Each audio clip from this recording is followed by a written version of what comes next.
আঁচনিৰ পৰা উপকৃত হৈছে এই কৃতি ছাত্ৰ ছাত্ৰীসকলৰ কাৰণেও মই এটা দীঘলীয়াকৈ হাত চাপৰি মাৰিবলৈ আপোনালোকক অনুৰোধ কৰিছোঁ।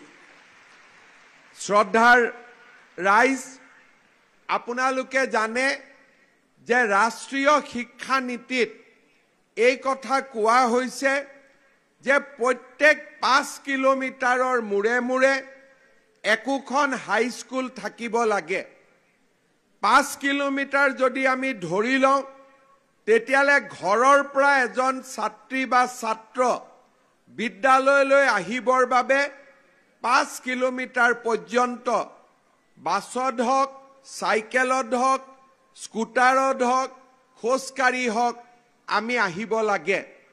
ৰাজ্য চৰকাৰে যোৱা বছৰ আমি চিন্তা কৰিছিলোঁ যে 5 কিলোমিটাৰ দূৰত্ব আমাৰ ছাত্ৰ ছাত্ৰীসকল স্কুললৈ আহিব লাগে।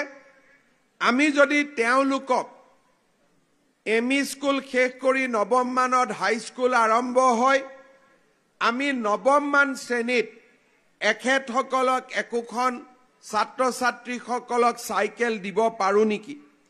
যোৱা বছৰ আমি ক্লাছ 9ৰ ষ্টুডেণ্টক ছাত্ৰ ছাত্ৰীক আমি চাইকেল দিছিলোঁ।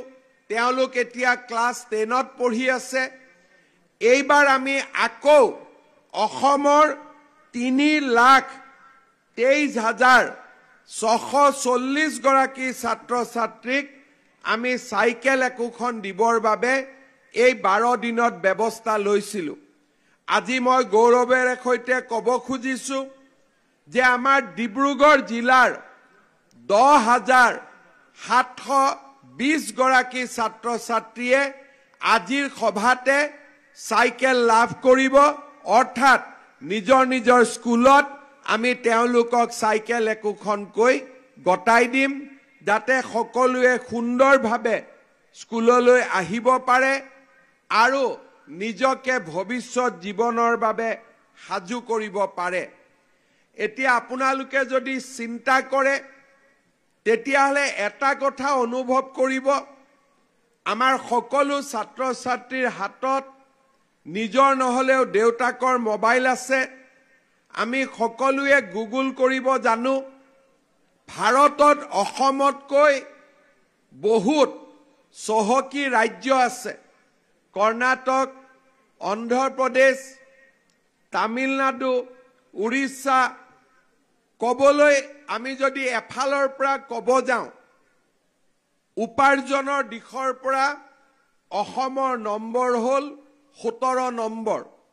অৰ্থাৎ ভাৰতৰ আটাইকেইখন ৰাজ্যৰ ভিতৰত অৰ্থনৈতিকভাৱে অসমৰ GDP বা গ্ৰছ ডমেষ্টিক প্ৰডাক্টছ আমি যদি হিচাপ কৰোঁ, আমি 17 নম্বৰ ৰাজ্য হিচাপে আমাৰ দেশত আমি পৰিচিত। কিন্তু যদি আঁচনিৰ ফালৰ পৰা আমি চাব যাওঁ, আমি যদি ছাত্ৰ ছাত্ৰীসকলক কোনখন চৰকাৰে আটাইতকৈ বেছি সহায় কৰিছে তাৰ দিশৰ পৰা যদি আমি পৰ্যালোচনা কৰোঁ, অসম 1 নম্বৰ নহলে 2 নম্বৰত আজি স্থান লাভ কৰিবলৈ সক্ষম হৈছে। মই যদি এফালৰ পৰা কৈ যাওঁ, আপোনালোকে দেখা পাব যে আমি প্ৰথম LP স্কুলত নাম লগালো। দেউতা মাই আমাক কিতাপ কিনি দিব নালাগে, কিতাপ চৰকাৰে আমাক কিনি যোগান ধৰে। স্কুললৈ যাব লাগে, ইউনিফৰ্মটো আমাক কোনে যোগান ধৰে? চৰকাৰে যোগান ধৰে। স্কুললৈ যাব লাগে, আমি স্কুললৈ গৈ মিড ডে মিলো আমি স্কুলতে আমি খাব পাৰোঁ। আৰু 4 নম্বৰ, আমাৰ LP স্কুল বা ME স্কুলত পঢ়িবৰ বাবে আমাক কোনো মাচুলৰ প্ৰয়োজনীয়তা নাথাকে। যেতিয়া আমি ক্লাছ 9লৈকে আহোঁ, প্ৰথম ক্লাছ 9তো আমি ইউনিফৰ্ম পাওঁ আৰু ক্লাছ 9ত মেধাৱী ল'ৰা ছোৱালীয়ে আৰোহণ আঁচনিৰ সুবিধা পায়। আৰু সকলো ছাত্ৰ ছাত্ৰীয়ে চাইকেল এখন কৰি চৰকাৰৰ পৰা লাভ কৰে ক্লাছ 10ত আমি পৰীক্ষা দিলো মেট্ৰিক পৰীক্ষা ভাৰতত এনেকুৱা এখন ৰাজ্য নাই যিখন ৰাজ্যত মেট্ৰিক পৰীক্ষাৰ ফৰ্ম ফিল আপ কৰিবৰ বাবে অতি কমেও 1000 টকা পৰীক্ষাৰ ফিজ দিব নালাগে কিন্তু আমাৰ অসমত মেট্ৰিক পৰীক্ষাৰ ফৰ্ম ফিল আপ কৰিবৰ বাবেও আমি চৰকাৰে ছাত্ৰ ছাত্ৰীসকলৰ পৰা এটকাও পইচা আমি নোলোৱাকৈ মেট্ৰিক পৰীক্ষাত বহাৰ আমি সুবিধা কৰি দিওঁ মেট্ৰিক পৰীক্ষা পাছ কৰিলে মেট্ৰিক পৰীক্ষা পাছ কৰাৰ পিছত দেউতাক মাকে হায়াৰ সেকেন্ডাৰীত এডমিশন দিবৰ কাৰণে লৰা ছোৱালীক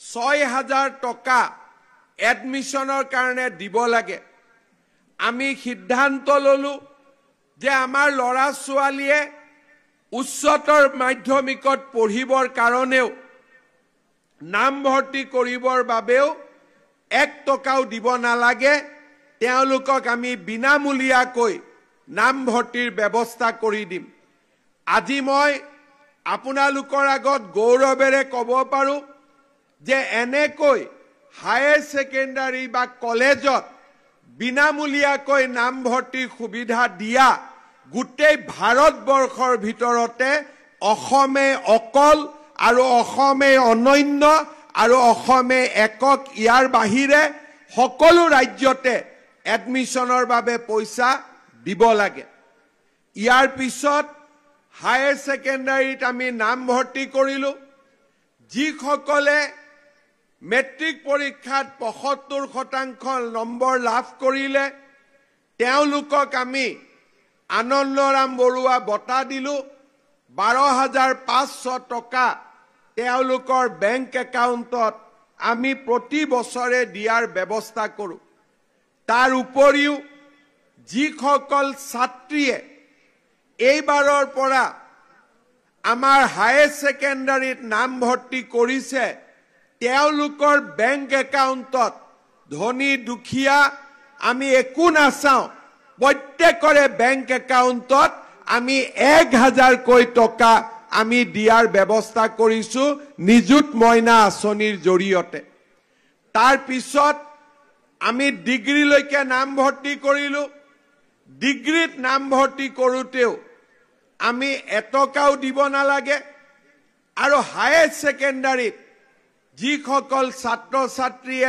ভাল ৰিজাল্ট কৰিলে তেওঁলোকক আমি স্কুটি প্ৰদান কৰিলো আৰু বিনামূলীয়াকৈ তেওঁলোকক কলেজত এডমিশন কৰি দিলো আৰু যিসকলে ছোৱালীয়ে কলেজত যোৱা বছৰৰ পৰা নাম ভৰ্তি কৰিছে প্ৰতি মাহত তেওঁলোকৰ বেংক একাউণ্টত আমি 1250 টকাকৈ নিযুত মইনা আঁচনি আমি দিয়াৰ বাবে ব্যৱস্থা কৰিছো তাৰ পিছত ডিগ্ৰীত পাছ কৰিলে ডিগ্ৰীত পাছ কৰাৰ পিছত ইউনিভাৰ্চিটিত নাম লগালে আমি ইউনিভাৰ্চিটিটো সকলো ছাত্ৰ ছাত্ৰীকে আমি বিনামূলীয়াকৈ নাম ভৰ্তি কৰাৰ সুবিধা কৰি দিওঁ যদি আমি নাম ভৰ্তি বিনামূলীয়াকৈ কৰি নিদিওঁ এজন ছাত্ৰ ছাত্ৰীয়ে কলেজত নাম ভৰ্তি কৰিবৰ কাৰণে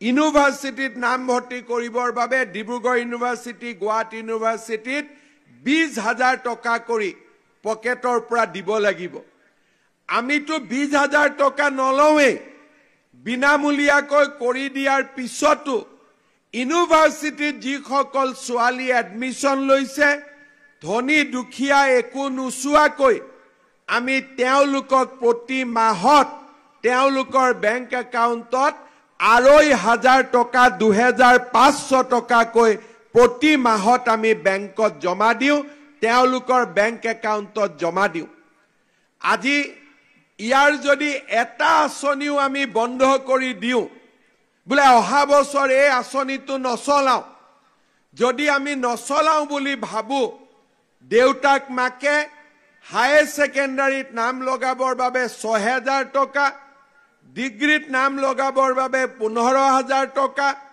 আৰু ইউনিভাৰ্চিটিত নাম লগাবৰ বাবে ল'ৰা ছোৱালীক 20,000 টকা ল'ৰা ছোৱালীৰ নামত খৰচ কৰিব লাগিব। আমি যদি নিযুত মইনা আঁচনিটো অহা বছৰ যদি যুক্তিৰ খাতিৰত আমি বন্ধ কৰি দিওঁ, আহা যোৱা কৰিবৰ বাবে কলেজত আমাৰ দেউতাক মাকে ছোৱালীসকলক প্ৰতিদিনে এই 1250 টকা 2,500 টকা আমি যি মাহত দি আছো দেউতাক মাকে দিব লাগিব। অৰ্থাৎ আজি অসমত এই চৰকাৰখন থকাৰ বাবে প্ৰতিটো বছৰে আমি দেউতাক মাকৰ কলেজত যোৱা ছাত্ৰ ছাত্ৰীৰ বাবে 20,000ৰ পৰা 40,000 টকা প্ৰত্যেক বছৰে আমি দেউতাক মাকৰ টকা আমি বচাব পাৰিছো। পৰিয়ালটোৰ উত্তৰণলৈ পৰিয়ালটো আগবাঢ়ি যাবলৈ আমি সহায় কৰিব পাৰিছো। আমাৰ অসমত আঁচনিবোৰ চলি যেতিয়া থাকে তেতিয়া তাৰ আমি প্ৰভাৱটো অনুভৱ নকৰো, কিন্তু যেতিয়া এবাৰ আঁচনিটো বন্ধ হৈ যাব খোজে তেতিয়া সকলোতে হুলস্থুল লাগি যায়। এই আঁচনিটো বন্ধ হৈ গ'ল, কিয় বন্ধ হৈ গ'ল, কেনেকৈ বন্ধ হৈ গ'ল। সেইদিনাখন আমি বুজি পাওঁ যে আঁচনিটোৰ গুৰুত্ব কিমান আছিল। যেতিয়া আঁচনিটো চলি থাকে তেতিয়া আমি অনুভৱ কৰিব নোৱাৰো। আজি যেতিয়া অৰুণোদয় আঁচনি চলি আছে আমি তাৰ গুৰুত্বটো বুজি নাপাম, কিন্তু যিদিনাখন বেংকৰ একাউণ্টত 10 তাৰিখে 1250 টকাটো জমা নহ'ব সেইদিনাখন আমি অনুভৱ কৰিম যে আমাৰ পৰিয়ালটোলৈ চৰকাৰে আগবঢ়োৱা সহায়খিনি কিমান প্ৰয়োজন আছিলে, আৰু সেইখিনি আগ নবঢ়োৱা হ'লে আমাৰ পৰিয়ালটোৱে কিমানখিনি দুখ আৰু কষ্ট অনুভৱ কৰিব লাগিলহেঁতেন। আজি আমি ইয়াৰ ফলাফল দেখা পাইছো। আজি আমি দেখা পাইছো যে আমাৰ চৰকাৰে আগবঢ়োৱা আঁচনিবিলাকৰ বাবে যিবিলাক ল'ৰা ছোৱালীয়ে মেট্ৰিকৰ পিছত নপঢ়ো বুলি ভাবিছিলে, হায়াৰ ছেকেণ্ডাৰী পিছত নপঢ়ো বুলি ভাবিছিলে, ডিগ্ৰী পাছ কৰাৰ পিছত নপঢ়ো বুলি ভাবিছিলে, সেই ছাত্ৰ ছাত্ৰী সকলো আজি কলেজলৈ গৈছে। সেই ছাত্ৰ ছাত্ৰীসকল আজি বিশ্ববিদ্যালয়লৈ গৈছে আৰু আমাৰ অসমত উন্নয়নৰ এটা শিক্ষা জীৱনৰ উন্নয়নৰ এটা নতুন দিগন্ত গঢ়ি উঠিছে। মই আজিৰ এই সুন্দৰ দিনটোত অসমৰ ছাত্ৰ ছাত্ৰী আৰু অসমৰ অভিভাৱকসকলক এটাই কথা অনুৰোধ কৰিম যে আমাৰ চৰকাৰে বছৰি প্ৰায় 1500 কোটিৰ পৰা 2000 কোটি টকা ছাত্ৰ ছাত্ৰীৰ কল্যাণৰ বাবে আমি খৰচ কৰোঁ। কাৰণ আমাৰ এটাই স্বপ্ন যাতে আমাৰ অসমখন শিক্ষিত ছাত্ৰ ছাত্ৰীৰে পৰিপূৰ্ণ হৈ পৰে, আমি যাতে উপযুক্ত মানৱ সম্পদ নিৰ্মাণ কৰিব পাৰোঁ আৰু এই মানৱ সম্পদসমূহে অসমক বিকাশৰ এক নতুন দিগন্তলৈ যাতে লৈ যাব পাৰে। আজি আমাৰ ইয়াতে উপস্থিত থকা ছাত্ৰ ছাত্ৰীসকলক মই কেইটামান কথা উনুকিয়াব খুজিছো। আজি আমাৰ অসমখনত লাহে লাহে আমি এটা পৰিৱেশ নিৰ্মাণ কৰিছো য'ত মেৰিট বা মেধাৰ ওপৰত আমি চৰকাৰী চাকৰি প্ৰদানৰ আমি এটা নতুন মানদণ্ড নিৰ্মাণ কৰিছো। মই যেতিয়া কলেজত আছিলোঁ বা আমাৰ বিমল বৰা যোগেন মহান যেতিয়া কলেজত আছিলে তেতিয়া আমাৰ কোনেও চৰকাৰী চাকৰি আমি আশাই নকৰিছিলোঁ। কাৰণ আমি জানিছিলোঁ যে চৰকাৰী চাকৰি পাবৰ কাৰণে আমি কাৰোবাক 10 লাখ 5 লাখ টকা ঘোষ দিব লাগিব, আৰু ঘোষ নিদিলেও কোনোবা মন্ত্ৰী বিধায়কৰ লগত আমাৰ সম্পৰ্ক থাকিব লাগিব, আৰু নহ'লে APSC বা ইন্টাৰভিউ লোৱা মানুহসকল আমাৰ পৰিয়ালৰ লগত জানা শুনা হ'ব লাগিব, তেতিয়াহে আমি চৰকাৰী চাকৰি পাব পাৰো। মোৰ লগত যিসকল মেৰিটত ল'ৰা ছোৱালী পাছ কৰিছিলে আৰু মই এৰি অহাৰ পিছতো যোৱা কেইবছৰমান আগলৈকে যিবিলাক ল'ৰা ছোৱালীয়ে সুন্দৰভাৱে কটন কলেজত মোৰ লগত পঢ়িছিলে, তেওঁলোকক মই ভেঞ্চাৰ কলেজৰ প্ৰফেচাৰ হিচাপে গাঁৱে ভূঞে গ'লে আজিও লগ পাইছিলোঁ। অৰ্থাৎ চোকা ল'ৰা ছোৱালীৰ কাৰণে এটাই ৰাস্তা খোলা আছিলে, মেজিষ্ট্ৰেট হ'ব নোৱাৰে, DSP হ'ব নোৱাৰে, চৰকাৰী চাকৰি পাব নোৱাৰে, এছিষ্টেণ্ট মেনেজাৰ এছিষ্টেণ্ট ডিৰেক্টৰ হ'ব নোৱাৰে, তৃতীয় আৰু চতুৰ্থ শ্ৰেণীও চাকৰি পাব নোৱাৰে। তেওঁলোকে কি কৰিছিল, নিজৰ গাঁৱলৈ ঘূৰি গৈছিলে, গাঁৱত এখন LP স্কুল খুলিছিলে, নহলে ME স্কুল খুলিছিলে, আৰু নহলে কাষৰ কলেজখনত তেওঁলোকে নিজক বিনা বেতনত তেওঁলোকে প্ৰফেচাৰ বা শিক্ষকতাৰ জীৱন আৰম্ভ কৰিছিলে। তাৰ পিছত এই চাকৰিটো ৰেগুলাৰৰ কাৰণে 20 বছৰ 30 বছৰ আন্দোলন কৰিছিলে। অসমৰ মেধাৱী ল'ৰা ছোৱালীৰ জীৱন এই ধৰণে আগবাঢ়িছিলে। যেতিয়া অসমত কংগ্ৰেছৰ চৰকাৰ আছিলে, লাহে লাহে চাকৰি পোৱাটো আৰু টান হৈ গৈ থাকিলে। এটা সময় আহিলে যে মেজিষ্ট্ৰেটৰ চাকৰি পাবৰ কাৰণে কংগ্ৰেছে এপইণ্টমেণ্ট কৰা APSCৰ চেয়াৰমেন ৰাকেশ পালক যদি 1 কোটি টকা নিদিয়ে, আমাৰ ল'ৰা ছোৱালীয়ে মেজিষ্ট্ৰেট চাকৰি পাব নোৱাৰে, DSP চাকৰি পাব নোৱাৰে, ইন্সপেক্টৰ অফ স্কুল বা তৃতীয় চতুৰ্থ বৰ্গৰ চাকৰিৰ দামো 10 লাখ 15 লাখ টকালৈকে বৃদ্ধি পাইছিলে।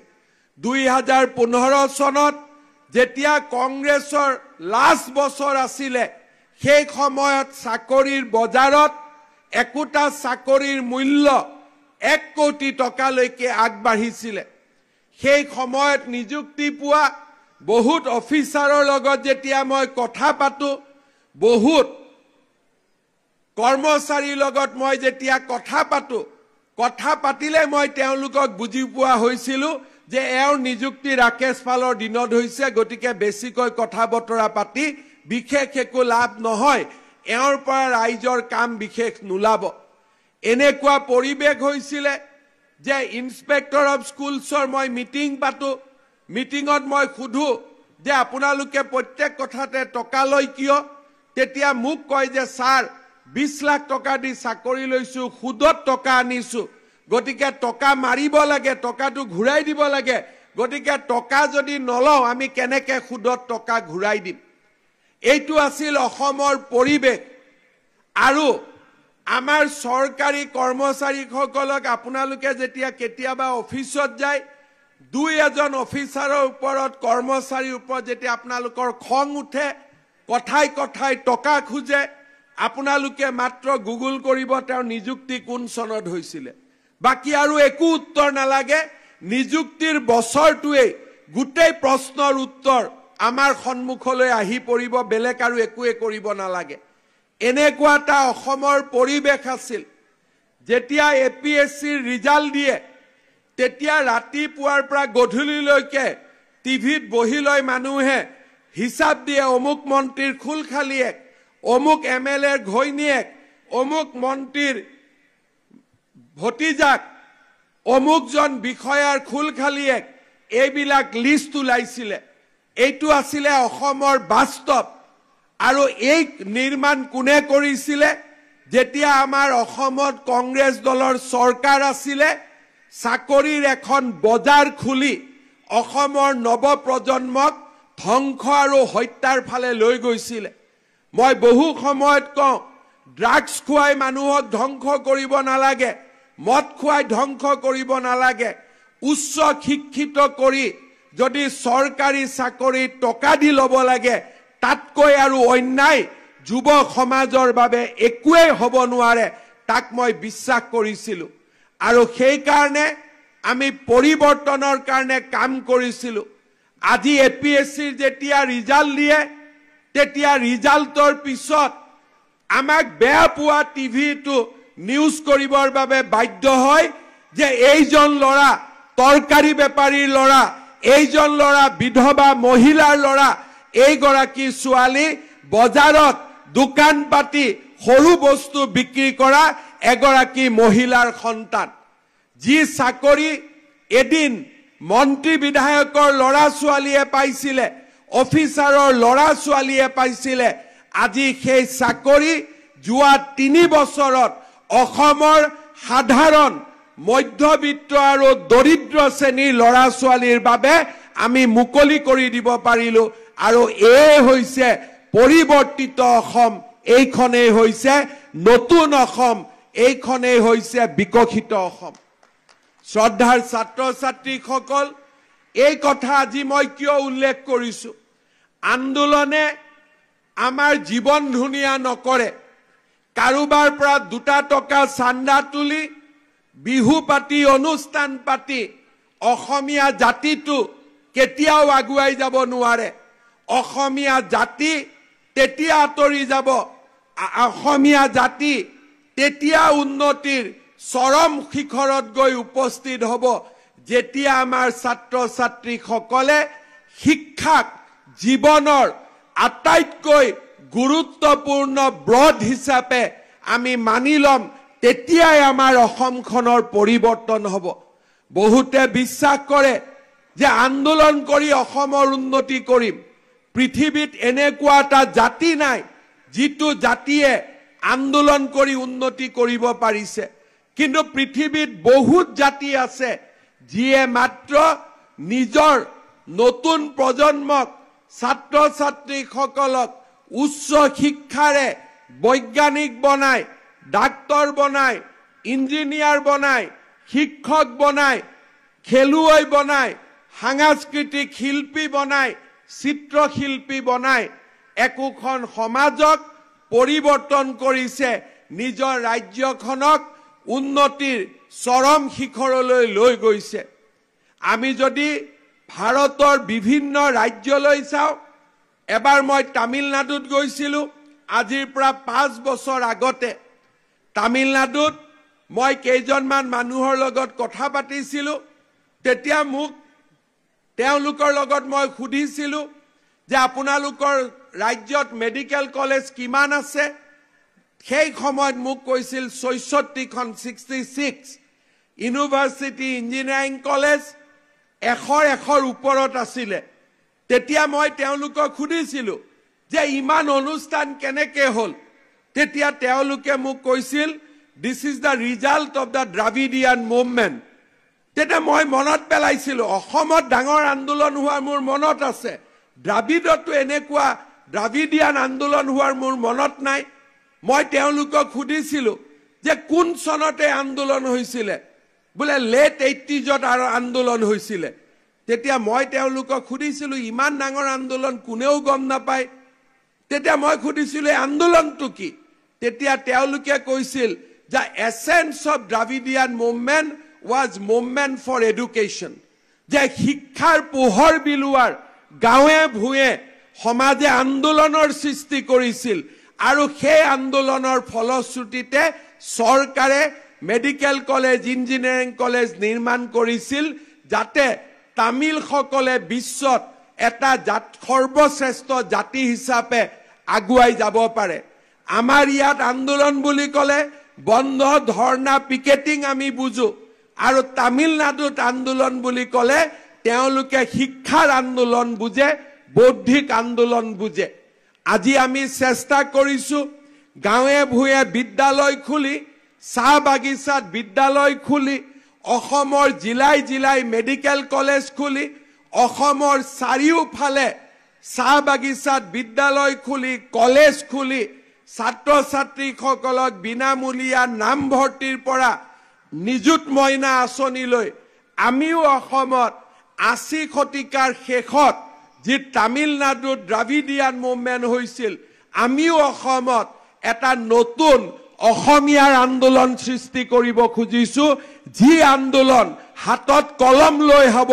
যি আন্দোলন কম্পিউটাৰ লৈ হ'ব, যি আন্দোলন স্কুটি আৰু চাইকেল লৈ বিদ্যালয়ত গৈ পঢ়াৰ আন্দোলন হ'ব, তেনেকুৱা আন্দোলন এটা আজি আমি অসমত নিৰ্মাণ কৰিব খুজিছো। মই ছাত্ৰ ছাত্ৰীসকলক অনুৰোধ কৰিম যে আমাৰ জীৱনৰ ভৱিষ্যত আমাৰ ওপৰত নিৰ্ভৰ কৰে। আমি যদি সিদ্ধান্ত লওঁ যে আমি পঢ়িম আৰু আমি ভাল কৰি পঢ়িম, আমাৰ জীৱনক কোনেও ধৰি ৰাখিব নোৱাৰে। আজি অসমত সেমি কণ্ডাক্টৰৰ দৰে ইণ্ডাষ্ট্ৰী আহিছে। মই বিশ্বাস কৰোঁ যে কম দিনৰ ভিতৰতে অসমত যদি আমি এই ধৰণে কাম কৰিব পাৰোঁ, 10 বছৰৰ ভিতৰত অসমত আমি হেলিকপ্টাৰ বনোৱা কাৰখানাও লৈ আহিম। ইমানখিনি সপোন আমাৰ দৃষ্টিভংগীৰ ভিতৰত আছে। এই নতুন অসমত উপযুক্ত ছাত্ৰ ছাত্ৰীৰ বাবে কৰ্মসংস্থাপনৰ কতো অভাৱ নহয়। উদ্যমিতা স্কিল ডেভেলপমেণ্টৰ জৰিয়তে বিকশিত ভাৰতৰ আমি সেনানী হ'ব পাৰোঁ। আজি আমাৰ ITI বিলাক যেনেকৈ আমি ট্ৰান্সফৰ্ম কৰিছোঁ, ইণ্ডাষ্ট্ৰী 4.0 য'ত নেকি আৰ্টিফিচিয়েল ইণ্টেলিজেন্স, ৰবাটিক্স, 3D আমি নতুন নতুন ফিউচাৰ এডুকেশ্যন বিলাক ITIত অন্তৰ্ভুক্ত কৰিছোঁ। অসমত স্কিল ইউনিভাৰ্চিটি মঙলদৈত নিৰ্মাণ হৈ আছে। জাগিৰোডত সেমি কণ্ডাক্টৰ কেইদিনমান পিছতে মানুহে কল্পনা কৰিব নোৱাৰাকৈ নামৰূপত 12 লাখ মেট্ৰিক টন সাৰ উৎপাদনৰ নতুন কাৰখানা আমি অসমৰ চাৰিওফালে এটা উন্নয়নৰ পৰিৱেশ সৃষ্টি কৰিছোঁ, যাতে ভৱিষ্যতৰ প্ৰতিজন ছাত্ৰ ছাত্ৰীয়ে অসমত কৰ্মসংস্থাপন পাব পাৰে, শিক্ষিত হৈ টকা নিদিয়াকৈ চৰকাৰী চাকৰি পাব পাৰে। যিসকলে উদ্যমিতাক জীৱনৰ লক্ষ্য বুলি ভাবে, তেওঁলোকক চৰকাৰে যাতে সহায় কৰিব পাৰে। আমি বিভিন্ন উদ্যমিতাৰ আমি কাম কাজত ল'ৰা ছোৱালীক আগুৱাই লৈ যাব পাৰোঁ।